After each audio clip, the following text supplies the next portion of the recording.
Hello my dear friends, myself Vikas Kumar.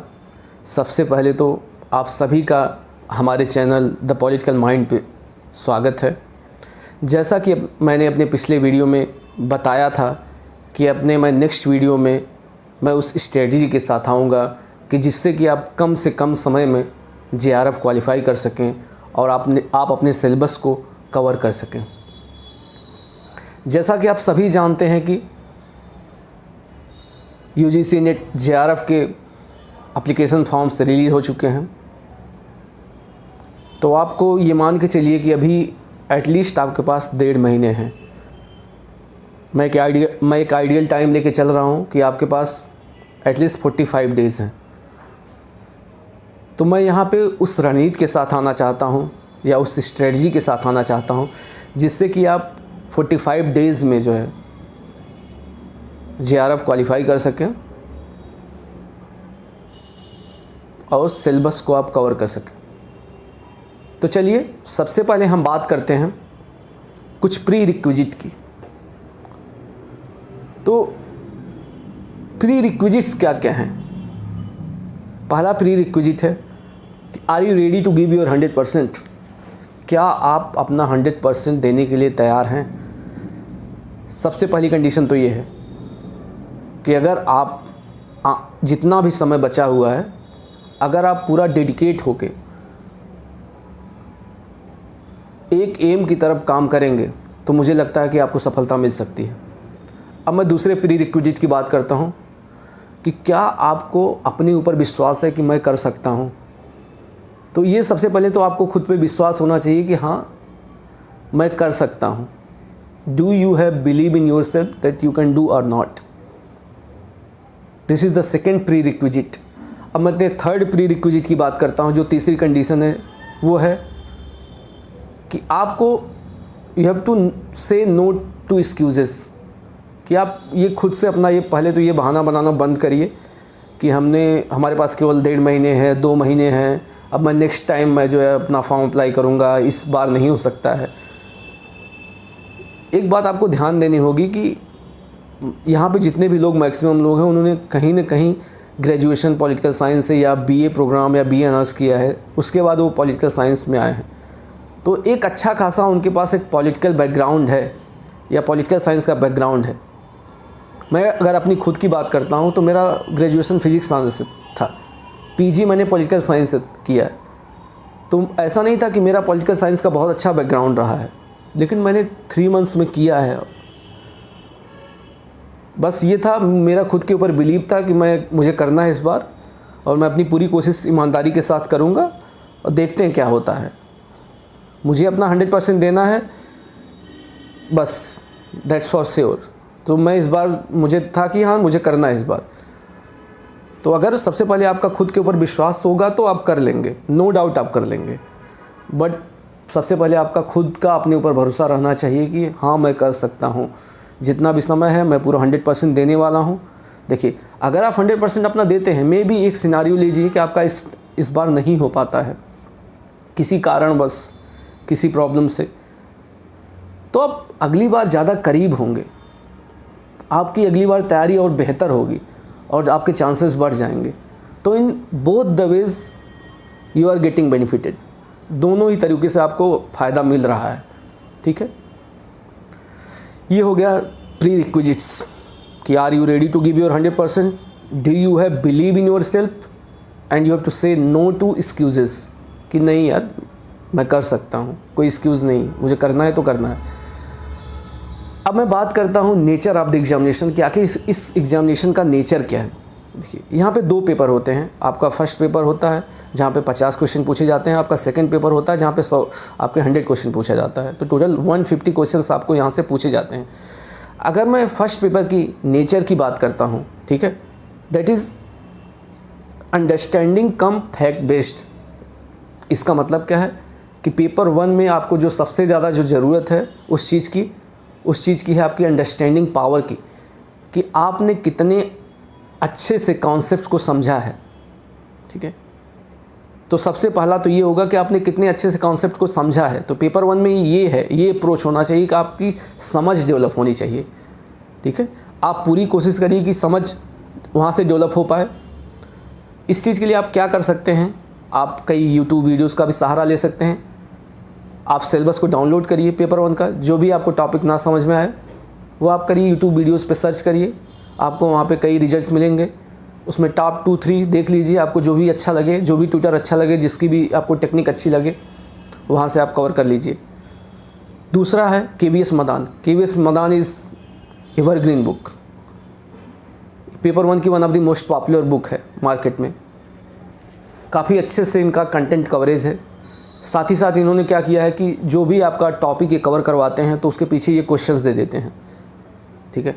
तो आप ये चेक करने के लिए कि आपकी मेरी अंडरस्टैंडिंग पावर डेवलप हो पाई है कि नहीं हो पाई है, उस चीज़ के लिए आप क्या कर सकते हैं कि आप कुछ भी कोई भी टॉपिक कवर करिए, आप डायरेक्टली हो सकता है KVS मदान से ही पढ़िए। अगर आपको कॉन्सेप्ट्स अच्छे से समझ में आ गए हैं, अगर टॉपिक आपको अच्छे से समझ में आ गया है, तो आप जब पीछे क्वेश्चंस उसके करेंगे तो आप काफ़ी ज़्यादा क्वेश्चंस कर पा रहे होंगे।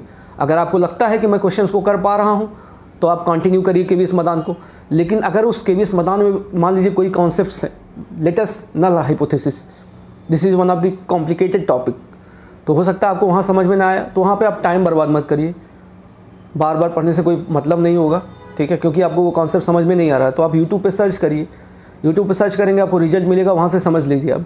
इट्स सो सिंपल, ठीक है, इतना टफ नहीं है आज के टेक्नोलॉजी के ज़माना में कुछ भी समझना, अगर आप समझना चाहते हैं तो, if you have curious mind, ठीक है। तो ऐसे आप कवरेज कर सकते हैं। तो टोटल ये आप देखिए कि पेपर जो आपका 1 होगा that will be understanding based. वहाँ पे फैक्ट्स का भी इम्पॉर्टेंट है, लेकिन दैट इज़ सेकेंडरी। फैक्ट्स का इम्पॉर्टेंट कहाँ पे है, आपका हायर एजुकेशन में है, आपका जो इंडियन लॉजिक सिस्टम है वहाँ पे आपका फैक्ट्स का इम्पॉर्टेंट है। आप जो है ICT में, कम्युनिकेशन टेक्नोलॉजी में, यहाँ पर फैक्ट्स का इम्पॉर्टेंस है। टीचिंग एप्टीट्यूड्स में कुछ थ्योरीज़ हैं, वहाँ पे भी फैक्ट्स का कुछ इम्पॉर्टेंट है। तो फैक्ट तो यहाँ पे आपको होना चाहिए, फैक्ट तो आपको लर्न होना चाहिए, लेकिन दैट इज़ सेकेंडरी। जो आप, क्योंकि जब आप एग्ज़ाम हॉल में बैठेंगे तो आपको काफ़ी क्वेश्चन जो मिलेंगे वो बिल्कुल नए मिलेंगे।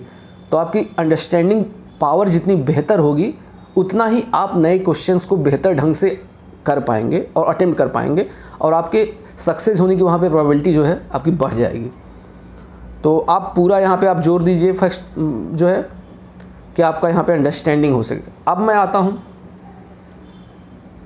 कि आपका पेपर 2 का क्या नेचर होना चाहिए। Paper 2 is fact come understanding based, ठीक है। व्हाट इट मीन्स कि आपका जो पेपर 2 का जो नेचर है that is factual in nature. वो फैक्चुअल इन नेचर का होगा। वहाँ पे आपसे क्या पूछे जाएंगे, आपको थिंकर्स के नाम पूछे जाएंगे, आपको उनकी बुक्स का नाम पूछा जाएगा, आपको उनकी कोटेशंस क्या क्या हैं वो जो है काफ़ी पूछी जाएंगी, ठीक है।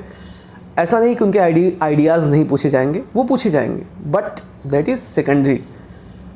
क्योंकि ये मान के चला जाता है कि अगर कोई बच्चा एक पॉलिटिकल साइंस बैकग्राउंड से है तो उसको मेजर जो थ्योरीज़ हैं उनके बारे में पता होगा, उसको आइडिया होगा कि सोशलिज़म क्या है, लिबरलिज़म क्या है, फेमिनिज़म क्या है, इन सब चीज़ों के बारे में पता होगा, ठीक है। तो हम वहाँ पे टेस्ट क्या करेंगे, आपका मेमोरी पावर टेस्ट किया जाएगा कि आपको लर्निंग कैपेसिटी कितनी है, याद करने की क्षमता कितनी है, ठीक है। तो इन सब चीज़ों को देखते हुए पेपर सेकेंड इज़ आपका क्या है, फैक्ट कम जो है, फैक्ट कम आपका क्या है, अंडरस्टैंडिंग बेस्ड। अब हम आते हैं कुछ जो की पॉइंट्स हैं जिनको हमको बहुत ज़्यादा ध्यान देना है, ठीक है। की पॉइंट्स जिनको हमको बहुत ज़्यादा ध्यान देना है, की पॉइंट्स को सबसे जो पहला जो इम्पॉर्टेंस है वो आपका मोस्ट इम्पॉर्टेंट मैं बोल सकता हूँ, that is revision, revision and revision, ठीक है। अब यहाँ पे revision, revision and revision, it means that आपका जो रिवीजन होना चाहिए वो मल्टीपल टाइम्स होना चाहिए, 1-2 बार नहीं। एग्ज़ाम तक आप उस टॉपिक को एटलीस्ट मोर देन 10 टाइम्स आपका रिवाइज हो जाना चाहिए। लेकिन ये कैसे पॉसिबल है आखिर कि हम किसी भी कंटेंट को 10 से ज़्यादा बार कैसे रिवाइज कर सकते हैं। तो सबसे पहले उस चीज़ के लिए ध्यान देना होगा आपका कि आपका जो कंटेंट है वो कितना कंसाइज़ है, ठीक है। क्या शार्ट फॉर्मेट में आपके पास नोट्स हैं कि नहीं है, क्योंकि जब आपको पता है कि नेचर ऑफ द एग्जामिनेशन वो फैक्ट है, आपका पेपर 2 का फैक्ट कम अंडरस्टैंडिंग बेस्ड है, तो यहाँ पे वो क्या चेक कर रहे हैं, आपकी मेमोरी पावर चेक कर रहे हैं, आपका फैक्चुअल अंडरस्टैंडिंग चेक कर रहे हैं कि आपका जो फैक्ट याद करने की क्षमता कितनी है। हम किसी भी थिंकर को पढ़ते हैं तो उसके आइडियाज़ के बारे में लगभग सबको पता है, लेकिन हम कंफ्यूज कहाँ होते हैं? फैक्चुअल कंटेंट होता है जो फैक्चुअल इन नेचर में होता है, वहाँ पे हम कंफ्यूज होते हैं। तो उसके लिए क्या करिए, इट्स सो सिंपल कि आप जो है एक शार्ट नोट बनाइए, ठीक है। Short note it means that कि अगर मैं लिबरलिज्म कर रहा हूँ, अगर मैं सोशलिज्म कर रहा हूँ, तो 1 या 2 पेजेस में आप पूरा सोशलिज्म के थिंकर्स और उनके मेजर आइडियाज़ ये कवर करिए, और डिफरेंट फॉर्म्स हैं इसको कवर कर लीजिए। इस तरह से आपको शॉर्ट फॉर्म में आपको करना है, ठीक है। तो यहाँ पे आपको मल्टीपल टाइम्स रिवीजन करना पड़ेगा, ठीक है। और वो पॉसिबल कब होगा? जब आपका पास 60 नोट्स हैं। तो आपको 60 नोट्स पे बहुत ज़्यादा काम करना पड़ेगा। जब मैं यहाँ पे आपकी 145 डेज़ की स्ट्रेटजी की बात कर रहा हूँ, तो सबसे पहले आप क्या करिए, मैं इतना मान के चल रहा हूँ कि आपके पास एक प्रीवियस बैकग्राउंड है। अगर नहीं भी है तो आप पहले सिलेबस डाउनलोड करिए। आपने सिलेबस में जो भी पार्ट आपने कवर नहीं किया हुआ है, आप यूट्यूब पे जाइए, वहाँ पे सर्च करिए, कॉन्सेप्ट को समझने की कोशिश करिए, ठीक है। मैं ये नहीं कहूँगा कि आप स्टैंडर्ड बुक्स में पूरा सर्च करिए, क्योंकि वहाँ पे टाइम बहुत कम है, तो आपको वहाँ पे टाइम आउटपुट बहुत कम मिलेगा, इनपुट आउटपुट रेशियो बहुत कम निकलेगा, तो ज़्यादा कुछ फ़ायदा नहीं होगा, ठीक है। आप कंटेंट्स को अच्छे से समझने के लिए आप यूट्यूब का सहारा ले सकते हैं, ठीक है। साथ ही साथ कुछ जैसे अरिहंत की पब्लिकेशन की आती है, उस बुक का भी आप सहारा ले सकते हैं, उसमें कंसाइज फॉर्म में काफ़ी चीज़ें लिखी हुई हैं। तो आप क्या करिए, जितने भी पहले क्या करिए, जो भी आपने पढ़ा हुआ है या नहीं पढ़ा हुआ है, ठीक है, आप क्या करिए, एक सीरीज मतलब पैरेलल वे में, एक सीरीज़ में जो है आप सबसे पहले नोट्स बना लीजिए। सबसे पहले आप क्या करिए, पॉलिटिकल थिंकर्स का जितना है, वेस्टर्न पॉलिटिकल थिंकर्स, उनके नोट्स बनाइए, ठीक है। प्लेटो, अरिस्टाटल, मैकोली, हाफ्स, लॉक, रूसो, उसके बाद आपका मार्क्स हैं, ग्राम्सी हैं। तो आप एक सीरीज़ वे में सबका एक नोट्स बना दीजिए। और यहाँ पे एक चीज़ और बात ध्यान रखिए, जब आप 60 नोट्स बना रहे हो तो कुछ स्पेस वहाँ पे आप छोड़ दीजिए। वो किस लिए छोड़ा जाएगा, मैं वो बाद में उस चीज़ को डिस्कस करूँगा, ठीक है।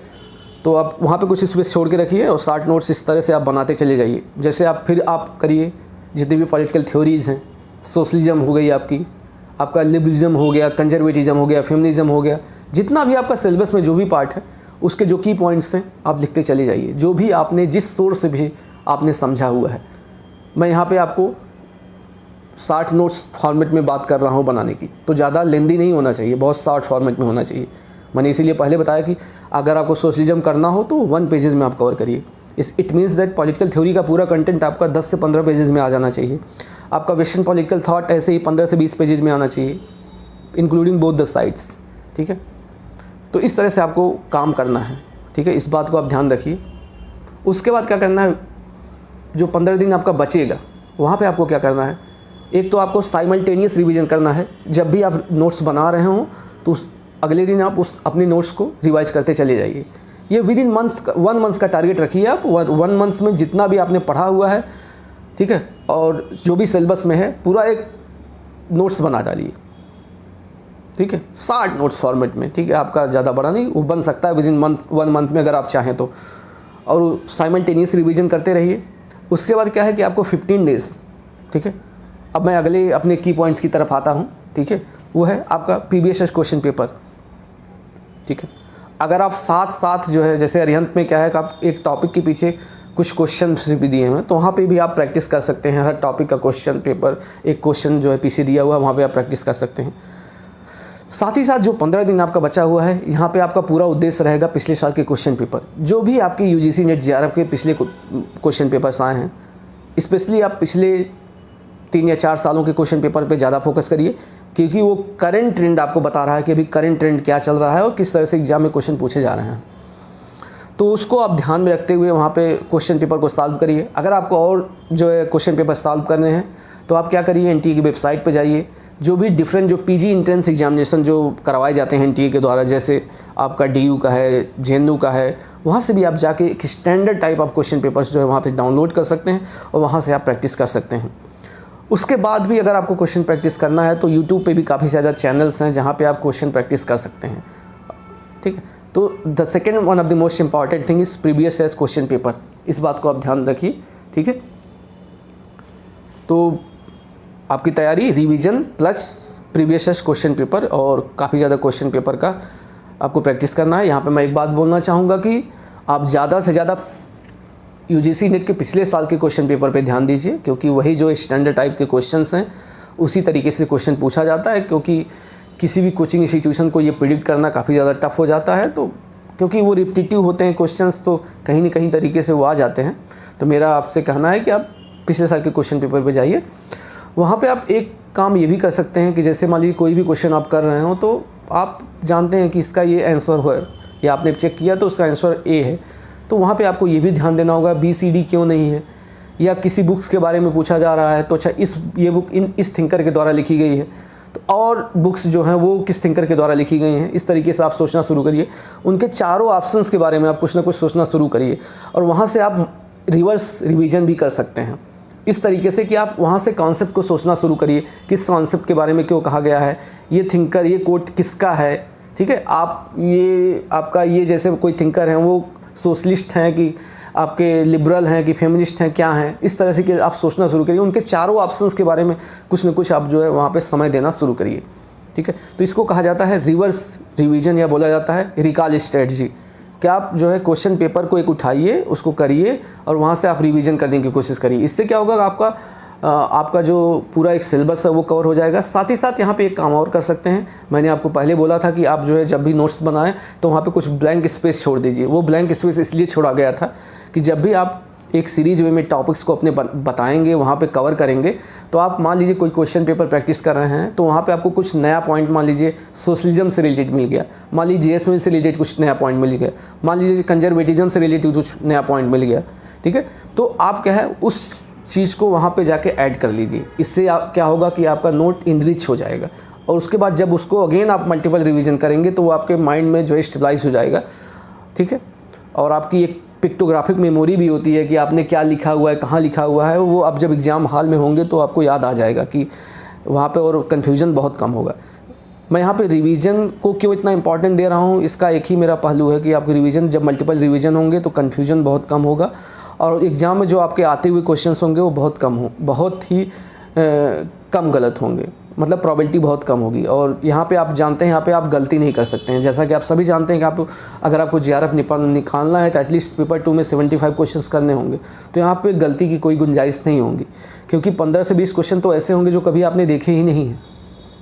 तो इस बात को आप ध्यान रखिए कि आप वहाँ पर गलती नहीं कर सकते हैं, और गलती को अफोर्ड नहीं की जाएगी।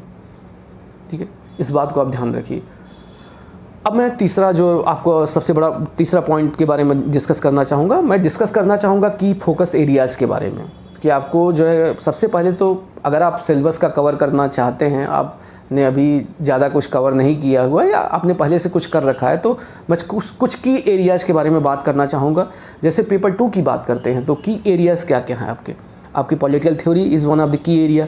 आपके political thoughts, specially western political thought, ये आपके की एरिया में आता है। अगर मैं बात करता हूँ आईआर की, जो आपके थिंकर्स हैं, आपकी जो थ्योरीज़ हैं, वो की एरियाज़ में आपकी आते हैं। उसके बाद public administration is one of the most important. ठीक है, वो भी आपके की एरिया में आता है। कंपैरेटिव पॉलिटिक्स में बहुत ब्रॉड है, ज़्यादा कुछ आप कर नहीं सकते हैं, लेकिन फिर भी आप उनके जो मेजर पोर्शंस हैं उनको कवर करके जाइए। जैसे डिपेंडेंसी थ्योरी है, मॉडर्नाइजेशन थ्योरी है, डिफरेंट अप्रोचेज हैं, आपका पार्टी सिस्टम क्या है, नंबर ऑफ पार्टी सिस्टम क्या है, पार्टी सिस्टम को किस तरह से क्लासीफाई किया गया है, वर्ड सिस्टम थ्योरी क्या है, वालस्टीन की जो है, इन सब चीज़ों को आप मेजर पोर्शन को एटलीस्ट कवर करके जाइए। मैं यहाँ पे फोकस एरियाज़ को ये नहीं कर रहा हूँ कि आप जो और रिमेनिंग पार्ट है सिलेबस का वो छोड़ के जाइए, आप उसको भी करके जाइए, लेकिन यहाँ पे आप ज़्यादा फोकस करिए, क्योंकि हो सकता है आपने जो छोड़ा वहाँ से इजी क्वेश्चंस आ जाएँ। तो एटलीस्ट इतना तो करके जाइए कि मेरे जो इजी क्वेश्चंस, मेरे जो रिमेनिंग पार्ट्स हैं वो जो है मुझसे हो जाएँ। तो इस बात को आप ध्यान रखिए। ठीक है, और पेपर 1 में अब मैं की एरियाज़ की बात कर लेता हूँ। पेपर 1 में जो की एरियाज़ की जो आपके हैं वो आपके कौन कौन से हैं? आपका रिसर्च एप्टीट्यूड है, आपका टीचिंग एप्टीट्यूड है, logical reasoning is one of the most important part. ठीक है, तो और उसके बाद आपका comprehension is one of the most important part. इन सब चीज़ों को बहुत अच्छे से कवर करके जाइए। साथ ही साथ मैं ये भी बोलना चाहूँगा कि आप जो है हायर एजुकेशन सिस्टम पढ़िए, आपका जो है आपका आईसीटी भी पढ़िए, वहाँ पे कुछ फैक्चुअल इन नेचर का होगा, वो भी आप कवर करके जाइए। ठीक है, मुझे नहीं लगता कि पेपर 1 में आपको किसी नोट्स की बनाने की ज़रूरत है। बस वहाँ पे आप केवीएस मदान को फॉलो करिए, उसको पढ़िए, यूट्यूब का सहारा लीजिए और क्वेश्चन पेपर प्रैक्टिस करिए, क्योंकि वहाँ पे जितना बेहतर आपकी स्ट्रेटजी होगी उतना बेहतर आप जो है एग्ज़ाम में आप जो है रिफ्लेक्ट कर पाएंगे। तो इन सब बातों को ध्यान रखिए। मुझे लगता है कि ये 45 डेज़ में हो सकता है, और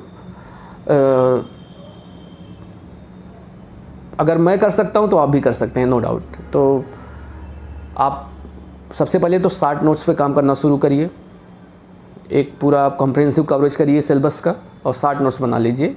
1 मंथ का यहाँ पे टारगेट रखिए, स्पेशली पेपर 2 का। उसके बाद आप 15 दिन में केवल question paper revision, question paper revision, question paper revision, इसके अलावा कोई काम नहीं, ठीक है। हो सकता है ये पेपर एक्सटेंड भी हो जाए, हो सकता है आपको 2 महीने मिल जाए, ठीक है, नो वंस नोज, बट आपको जो टारगेट लेके चलना है वो 45 डेज़ का लेके चलना है। आप कोशिश करिए कि 45 डेज़ में आपका जो है रिवीजन, आपका साथ क्वेश्चन प्रैक्टिस, प्लस अच्छी आपकी बेहतर अंडरस्टैंडिंग पावर भी डेवलप हो जाए, ठीक है। So this is my strategy. तो आप यहाँ पे एक बार मैं फिर से बोलना चाहूँगा, जो सबसे जो इम्पॉर्टेंट फैक्टर यहाँ पे साबित होने वाला है वो है रिवीजन। जितना बेहतर आपका रिवीजन होगा उतनी अच्छी आपकी जो है आपका ये बोल सकते हैं जो याद करने की जो क्षमता है उतनी बेहतर होगी, उतना बेहतर ही आप एग्ज़ाम में जो है रिफ्लेक्ट कर पाएंगे, और एग्ज़ाम में आपका कन्फ्यूज़न नहीं होगा, और कन्फ्यूज़न कम होगा तो आपका कॉन्फिडेंस लेवल बढ़ेगा। कॉन्फिडेंस लेवल आपका जब बढ़ेगा तो जो क्वेश्चन नहीं भी आ रहे होते हैं तो आप आप जो है कॉन्फिडेंट रहेंगे, और उसको जब आप जो है क्वेश्चन को कर रहे होंगे तो आपको सही होने की प्रोबेबिलिटी भी बढ़ जाएगी, ठीक है। क्योंकि कहीं ना कहीं जब आप देखते हैं कि एग्ज़ाम में यार ये क्वेश्चन तो आ रहा है, मैं गलत नहीं कर पा रहा हूँ, कन्फ्यूजन नहीं हो रहा है, तो आपका एग्ज़ाम हॉल में जो है कॉन्फिडेंस एक अलग लेवल का होता है। तो इन सभी चीज़ों को आप ध्यान रखिए। This is my strategy. And one another thing I want to announce to you that I am going to come up with the revision series. मैं रिवीजन सीरीज़ के साथ आने वाला हूँ, जिसमें मैं जो है लगभग जितने भी महत्वपूर्ण टॉपिक्स हैं मैं उसको कवर करने की कोशिश करूँगा। And that will be totally based on that will be based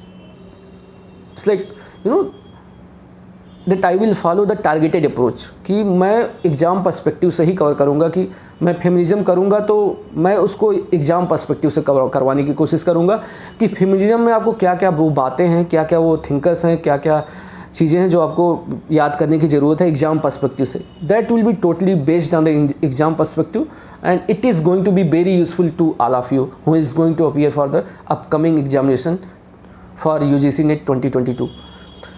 so मेरा आप सभी से जो है लास्ट में आप सभी से ये रिक्वेस्ट है कि आप मेरे जो चैनल को द पॉलिटिकल माइंड को सब्सक्राइब करिए, क्योंकि आप सब्सक्राइब करेंगे तो मेरा हौसला बढ़ेगा और मैं नए वीडियोस के साथ आने की कोशिश करूँगा। तो आप सभी से मेरा निवेदन है कि मेरे चैनल को ज़्यादा से ज़्यादा आप सब्सक्राइब करिए, इसको लाइक करिए, और शुरुआत में मुझे थोड़ा सा आप सहयोग देने की एक कह सकते हैं सहयोग दें। तो चलिए इसी के साथ मैं वीडियो को ज़्यादा लंबा न करते हुए अपने इस वीडियो को समाप्त करना चाहता हूँ। ओके फ्रेंड्स, नमस्कार। चलिए।